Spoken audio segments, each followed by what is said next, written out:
ছাড়া দুরূদ পাঠ করা যাবে কিনা? জেদ রাগ কমিয়ে মনটাকে নরম করার কিছু উপায় বলে দিলে খুব উপকার হতো। একটি সুস্থ শিশুকে মায়ের বুকের দুধ কতদিন পর্যন্ত খাওয়াতে পারবে? আমার চোখের উপর ব্রু পাতলা হওয়ায় কাজল দিয়ে ব্রু আর্ট করলে গুনাহ হবে কিনা? যদি কোনো কাপড়ে মেসি রোনালদোর নাম থাকে সে কাপড় দিয়ে কি নামাজ হবে কিনা? আমার অনেক খারাপ চিন্তা আসে, দূর করার কোনো আমল আছে? পাক এবং নাপাক কাপড় একসাথে ধৌত করলে কি পাক কাপড়ও তিনবার ধৌত করতে হবে? সন্তানের আকিকা জন্মের 7ম দিন করাতে না পারলে কখন করানো যাবে? ইতিমধ্যে যে সমস্ত প্রশ্ন আমার কাছে চলে আসছে এর মধ্যে প্রথমে দেখতে পাচ্ছি মোহাম্মদ আশিক মন্ডল, আপনি লিখেছেন পাক এবং নাপাক কাপড় একসাথে ধৌত করলে কি পাক কাপড়ও তিনবার ধৌত করতে হবে? পবিত্র এবং অপবিত্র কাপড় একসাথে যদি ধোয়া হয়, আর ধোয়ার ক্ষেত্রে যদি অপবিত্র কাপড় ধোয়ার যে পদ্ধতি সেটা পবিত্র কাপড়ও একসাথে ধোয়ার সময় সে পদ্ধতিতে মেনটেন করা হয়, আপনি 3বার ধুইলেন এবং ভালো করে নিংড়ে নিলেন প্রত্যেকবার, তাহলে সেক্ষেত্রে পাক এবং নাপাক কাপড় উভয়টাই কিন্তু পবিত্র হয়ে যাবে। তানজিম তানহা, আপনি লিখেছেন আমার চোখের উপর ব্রু পাতলা হওয়ায় কাজল দিয়ে ব্রু আর্ট করলে গুনাহ হবে কিনা? আপনার চোখের উপরে ব্রু যদি পাতলা হয়, অতিরিক্ত পাতলা যদি হয়, তাহলে সেক্ষেত্রে কাজল দিয়ে আপনি কাজল ব্যবহার করতে পারেন। কিন্তু ব্রু আর্ট করা বলতে আপনি কি বোঝাতে চান আমি ঠিক পরিষ্কার না। সেখানে যদি আলাদা কোনো আবরণ তৈরি হয় তাহলে তো উজু হওয়ার ব্যাপার, গোসল হওয়ার ব্যাপার থাকবে। আর যদি কোনো আলাদা আবরণ তৈরি না হয় তাহলে তো কোনো অসুবিধা নেই। মোহাইমিন আহমদ, আপনি লিখেছেন যদি কোনো কাপড়ে মেসি রোনালদোর নাম থাকে সে কাপড় দিয়ে কি নামাজ হবে কিনা?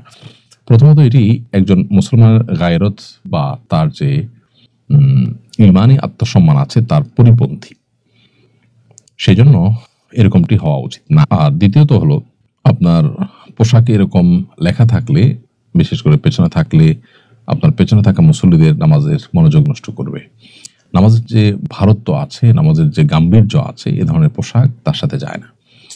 আল্লাহ সুবহানাহু ওয়া তাআলা বলেছেন ইয়া বানি আদম খুযু যিনাতাকুম ইনদা কুল্লি মাসজিদ, হে আদম সন্তান তোমরা প্রত্যেক নামাজের সময় সুন্দর পোশাক পরিধান করো।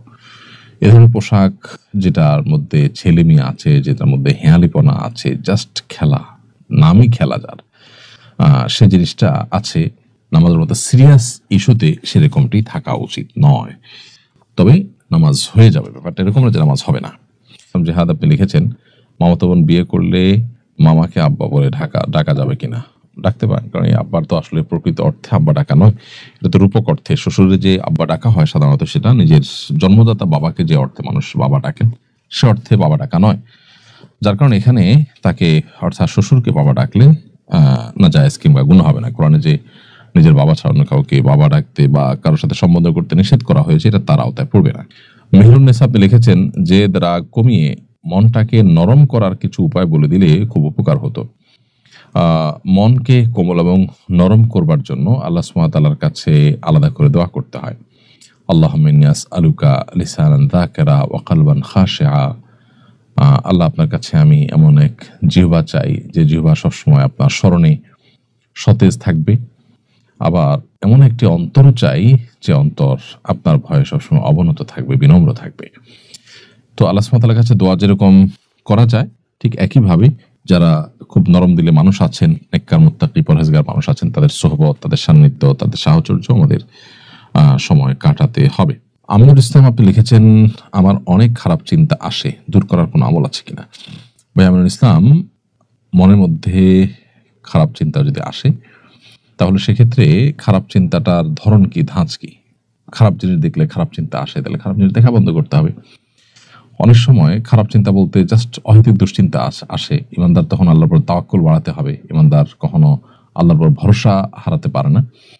আর খারাপ চিন্তা বলতে যদি আল্লাহ সম্পর্কে বাজে চিন্তা আসে তাহলে বাম দিকে থুতু নিক্ষেপ করে আমানতু বিল্লাহি ওয়া রাসূলিহি পড়বেন এবং এটাকে ইগনোর করবেন। এ ধরনের চিন্তা শয়তান আনয়ন করে। এরকম চিন্তা আসা মানে হলো শয়তান উপস্থিত হয়ে গেছে, এখন আল্লাহর কাছে আপনি পানা চাইবেন, ইনশাআল্লাহ আল্লাহ তাআলা হেফাজত করবেন। আয়েশা সিদ্দিকা লিখেছেন একটি সুস্থ শিশুকে মায়ের বুকের দুধ কতদিন পর্যন্ত খাওয়াতে পারবে? অনেকে 2 বছরের পরেও খাওয়ায়, কোরআন হাদিসের আলোকে বলবেন। আল্লাহ রাব্বুল আলামিন কোরআনে কারিমে বলেছেন যে ওয়াল ওয়ালিদাতু ইউরদি'না আওলাদাহুন্না হাওলাইনি কামিলাইনি লিমান আরাদা আন ইউতিম্মা আর-রাদাআ, যে ব্যক্তি সন্তানকে দুগ্ধদানের সময়টাকে পরিপূর্ণ করতে চান তার জন্য 2 বছর দুগ্ধ পান করবার সুযোগ আছে। অতএব 2 বছর দুধ পান করাবেন, 2 বছরের বেশি নয়। যদিও হাম্বলি ফকিহগণ, সৌদি আরব উলামা ইকরামগণ, তারা 2 বছরের বেশিও যতদিন ইচ্ছা ততদিন দুধ পান করানো যাবে বলেন। তারা মনে করেন যে দুধ পানের কোনো সময়সীমা নেই। এখানে যে 2 বছরের কথা বলা হচ্ছে এটা জাস্ট একটা পরামর্শ, কিন্তু এরপর আর করা যাবে না এমন কোনো কথা বলা হয়নি। মূলত এখানে এই আয়াত এবং আরো আয়াত রয়েছে, কোরআনে কারীমের একাধিক আয়াত রয়েছে, নবী সাল্লাল্লাহু আলাইহি ওয়াসাল্লামের হাদিস রয়েছে, সবগুলোকে একসাথ করলে আমরা দেখি এবং পরিষ্কার হয় যে আসলে 2 বছর পর্যন্ত দুধ পান করানোর নির্দেশ শরীয়তে রয়েছে। এই আইডি থেকে আপনি লিখেছেন, বিয়ে পড়ার সময় খুতবা না দিলে বিয়ে সম্পাদিত হবে কিনা? বিয়ে সম্পাদিত হয়ে যাবে। খুতবা দেওয়াটা বিয়ের জন্য ফরজ নয়, সুন্নাহ। খুতবা ছাড়া যদি বিয়ে হয়ে যায়, অর্থাৎ উভয় পক্ষের প্রস্তাব এবং সম্মতি থাকে, দুজন সাক্ষী থাকে, মহর ধার্য হলো, বিয়ে কিন্তু হয়ে যাবে।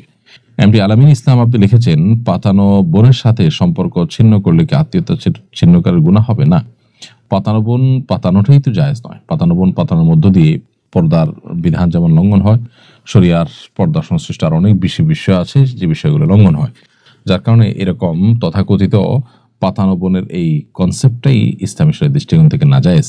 সো সে পাতানো বোন থেকে দূরে সরে আসলে সেটা অবশ্যই আত্মীয়তার ছিল। খাদিমুল ইসলাম লিখেছেন, সন্তানের আকিকা জন্মের 7ম দিন করাতে না পারলে কখন করানো যাবে? সন্তানের আকিকা যদি জন্মের 7ম দিন করতে না পারেন তাহলে 14তম কিংবা 21তম দিনে করতে পারেন, সেটিও কিন্তু সুন্নাহ, সেটিও হাদিস দ্বারা সাব্যস্ত আছে। যদি কোনো কারণে সেটাও করতে না পারেন তাহলে তারপরে করলেও আদায় হয়ে যাবে, কিন্তু সুন্নাহ ডেটগুলোতে করলে আপনি বিশেষভাবে বেনিফিটেড হবেন এবং সওয়াব এর ভাগীদার হবেন। এমনি সেলিম রাজা লিখেছেন, কিস্তিতে গাড়ি কেনার বিধান কি? কিস্তিতে গাড়ি কেনা জায়েজ আছে, এবং কিস্তিতে কেনা বেচার কারণে যদি দাম কিছুটা বেশি ধরা হয় সাধারণ দামের চাইতে, সেটাও না জায়েজ নয়। সাহাবা ইকরাম নবী করিম সাল্লাল্লাহু আলাইহি ওয়াসাল্লামের সময় কেনার পর তার মূল্য বিভিন্ন সময় ভেঙে ভেঙে পরিশোধ করেছেন, এরকম বিভিন্ন বর্ণনা পাওয়া যায়। সেক্ষেত্রে নবী সাল্লাল্লাহু আলাইহি ওয়াসাল্লাম তাদেরকে দামের ক্ষেত্রে কোনো হেরফের না করা ইত্যাদি জাতীয় কোনো গাইডলাইন আলাদা করে দেননি বা নির্দেশনা দেননি। এই জন্য কিস্তিতে কেনাবেচা যেমন জায়েজ আছে, ঠিক তেমনি ভাবে কিস্তিতে কেনাবেচার কারণে টাকার কম বেশি হলে সেটাও কিন্তু না জায়েজ নয়। মুজিবুল্লাহ আপনি লিখেছেন, চোরা মার্কেট থেকে মোবাইল কেনা জায়েজ হবে কিনা? না, চোরা মার্কেট থেকে মোবাইল কেনা জায়েজ হবে না, কারণ চোরা মার্কেট থেকে মোবাইল কেনা মানে হলো চোরদের চুরির কাজে সহযোগিতা করা। আপনি জানেন এই জিনিসটা আরো জনের থেকে সে ছিনতাই করে কিংবা চুরি করে এনেছে, আপনি সেই জিনিসটা কেনা মানে হলো ওই চোরকে এক ধরনের প্রত্যক্ষ মদত করা, যেটি গুনাহের কারণ হবে। সজীব ইসলাম জয় লিখেছেন, ওযু ছাড়া দুরূদ পাঠ করা যাবে কিনা? হ্যাঁ, ওযু ছাড়া দুরূদ পাঠ করতে পারবেন। দুরূদ পাঠের জন্য ওযু থাকা শর্ত নয়, তবে হ্যাঁ, পবিত্র অবস্থায় থাকতে পারলে সেটা অবশ্যই ভালো। সবসময় প্রিয় দর্শক, দেখতে দেখতে আমরা অনুষ্ঠানের একেবারে শেষ প্রান্তে চলে এসেছি। সময় হয়েছে বিদায় নেবার। জাযাকুমুল্লাহু খাইরা। আসসালামু আলাইকুম ওয়া রাহমাতুল্লাহ।